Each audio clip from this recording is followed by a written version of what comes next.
আমি মিতু, আজ চলে এসেছি সকালের মিষ্টি রোদে। আজকে আমি আপনাদের শেখাবো কিভাবে মেকআপ ইউজ করে সুন্দর হবে। পথের ধারে পুকুর পাড়ে তো আমি চলে আসছি বাংলাদেশের একটা অজপাড়া গায়ে। We are going to do some adventures. Join me. আজকে দিনটা হয় খারাপ হবে আর না হয় ভালো।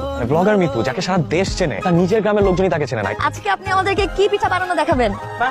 সো গাইস, এটাই হচ্ছে ব্লগার মিতুর বাড়ি। এই হচ্ছে ফেমাস ব্লগার মিতু। পথের ধারে পুকুর পাড়ে বিকেল নামালো, আমার পাশে হাঁটছো তুমি, লাগছে ভীষণ ভালো।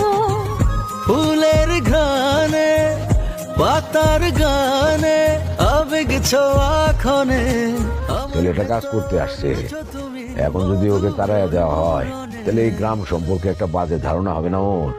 এইভাবে আসা যাওয়া না করে একবারই থেকে যাওয়ার ব্যবস্থা করলেই তো পারবে। তুই কিন্তু অনেক খ্যাত আছিস ধ্রুব।